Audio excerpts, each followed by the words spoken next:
Mini park అభివృద్ధిలో apartment వాసుల పనితీరు హర్షణీయమని అభినందించిన కంటోన్మెంట్ ఎమ్మెల్యే శ్రీ గణేష్.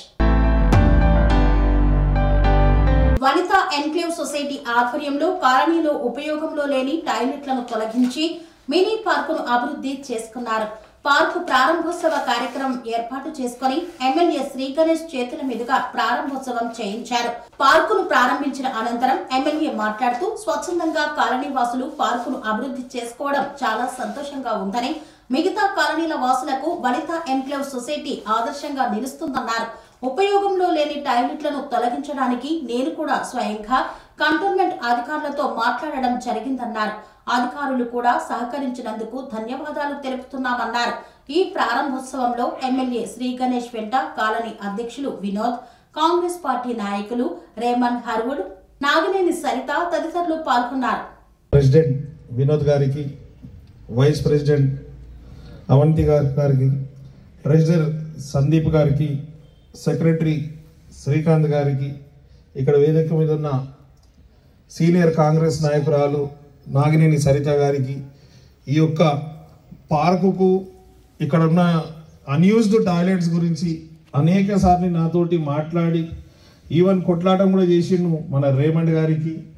ముఖ్యంగా ఈ పార్కు యూటిలైజేషన్కి రావడానికి one of the main person కూడా చెప్పొచ్చు నరేష్ గారు కూడా. నరేష్ కూడా చాలా సార్లు बहुत बार मेरे से बात करा, बहुत बार मिलके अनयूज्ड है हमारे को पार्क ने बोल के बताने से उनका इंटरेस्ट भी बहुत था उनको, और जो भी तमाम जो मंच पे है ఇక్కడ విచ్చేసిన అవంతి ఎన్క్లేవ్ కాలనీ పెద్దలందరికీ, నా యొక్క వనితా ఎన్క్లేవ్ కాలనీ పెద్దలందరికీ నా యొక్క హృదయపూర్వకంగా నమస్కారాలు. ఈరోజు చాలా సంతోషంగా ఉంది ఈ యొక్క పార్కు ఓపెనింగ్లో రావడం. ఈ యొక్క పార్కు సాధ్యమైందంటే కూడా మీరందరూ అర్థం చేసుకోవాలి, నలుగురికి తెలియాలి. చాలా చిన్న చిన్న విషయాలు కూడా lack of coordination with board officials, lack of coordination with leaders ద్వారానే ఇది జరగలేకపోయింది. ఇన్ని సంవత్సరాల నుంచి, ఇది ఎన్నో సంవత్సరాల నుంచి ఇక్కడ టాయిలెట్స్ అన్యూజ్డ్గా ఉండి ఇక్కడ మీకు ఇబ్బందికరం ఉండే ఆ ప్లేస్ తీసేసి టాయిలెట్స్ తీసి ఏమని చేస్తే మీ కాలనీకి ఏదైనా యూటిలైజేషన్కి వచ్చేది ఉండే. కానీ అప్పటి నాయకులు ఎవరు పట్టించుకున్నందుకే ఈ యొక్క సమస్య ఉండే. నేను ఇది చేయగలిగినంటే దానికి రెండు రీజన్స్.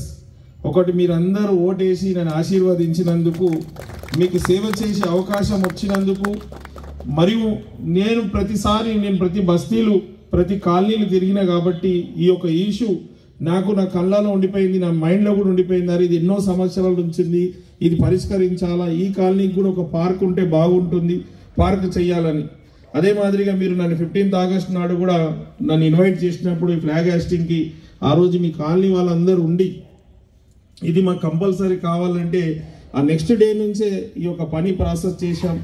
ఈ యొక్క పార్క్ కంప్లీటేషన్ అవడానికి ప్రధానమైన మనకు సహకరించిన వ్యక్తి మాజీ cantonment board CEO Madhukar Naik గారికి హృదయపూర్వకంగా ధన్యవాదాలు తెలుపుతున్నాను.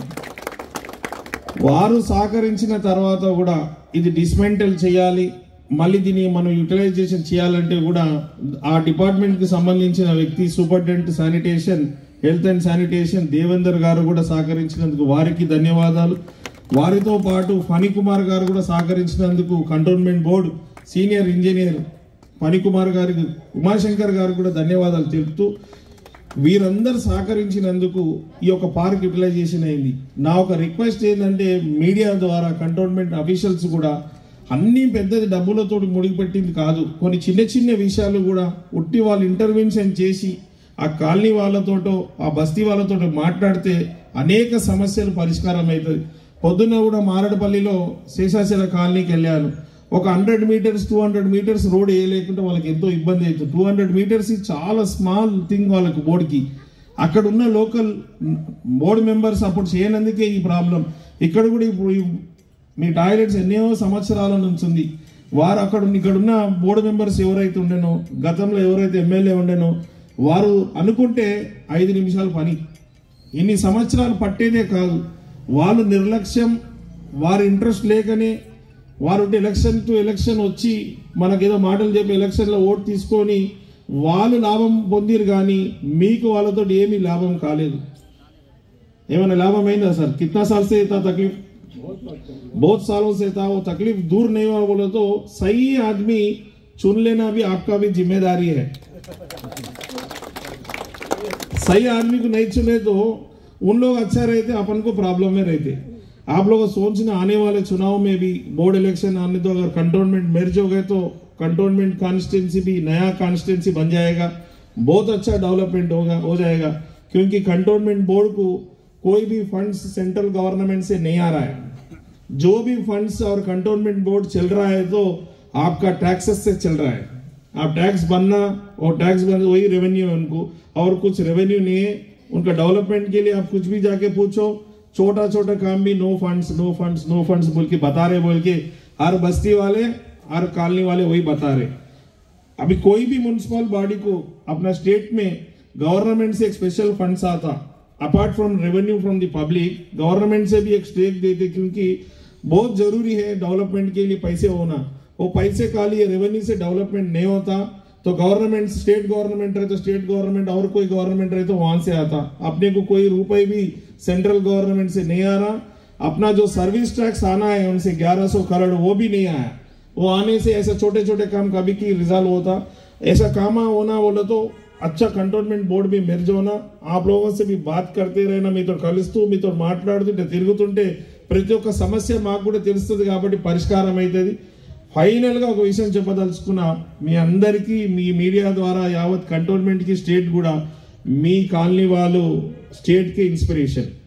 మీ సొంత డబ్బులతో ఈ పార్క్ కట్టుకోవడం मैक्सिमम लोग చేసుకోగలుగుతారు। అందరూ ఏమంటారు గవర్నమెంటే చేయాలి, లీడరే చేయాలి, వారు చేయాలి। आप लोग पूरा इन सबको इंस्पिरेशन है। आप सब जने पैसे डाल लेके ये कंपाउंड वाल बना लेना, ये पार्क डेवलपमेंट करना। बहुत बहुत धन्यवाद, మీ అందరికీ ధన్యవాదాలు చెప్తూ ఈ యొక్క పార్క్ కి మీకు ఏం రిక్వైర్మెంట్ ఉందని చెప్తే, ఏం చేయాలని చెప్తే రేపే దీనికి సంబంధించిన వ్యక్తి వస్తాడు। దానికి కావాల్సిన నిధులు నేను సొంత నిధులు కేటాయిస్తాను, ఎమ్మెల్యే ఫండ్స్ కేటాయించి ఈ పార్క్ కూడా పూర్తి స్థాయిలో డెవలప్మెంట్ కి బాధ్యత నాదే తీసుకుంటా। ఎందుకంటే ఈ ఖాళీ స్థలాన్ని, ఈ టాయిలెట్ ప్లేస్లని మనం పార్క్ గా చేసినందుకు నాది కూడా కొంచెం భాగస్వామ్యం ఉంది కాబట్టి ఇది నా పార్క్ అని భావిస్తా। మేరా పార్కే, మేరా పార్కే, इसको अच्छा डेवलपमेंट करेंगे। మీరు ఏది కావాలో డెవలప్మెంట్ కు ఎట్లా చేసుకుంటే మంచిదని చెప్తే ఖచ్చితంగా నేను చేస్తాను। ఇవన్నీ నేను పని చేయగలుగుతున్నా, ఈరోజు తిరగగలుగుతున్నా అంటే అవన్నీ మీ ఓటు ద్వారానే సాధ్యమైంది। మీరు ఓటు వేసి నన్ను ఆశీర్వదించినందుకే ఈ పనులు చేయగలుగుతున్నా। మీ ఓటు వేస్ట్ కాదు, మీ ఓటు డెవలప్మెంట్ అవుతుందని సభాముఖంగా తెలుపుతూ అందరికీ ధన్యవాదాలు। Thank you. Panacea Meridian hospitals ప్రతి సామాన్యుడికి అందుబాటులో అంతర్జాతీయ వైద్య ప్రమాణాలతో వైద్యం, 24 గంటల అంబులెన్స్ సర్వీసుతో పాటు అత్యవసర సేవలతో ఏర్పాటైన చికిత్సా విభాగం।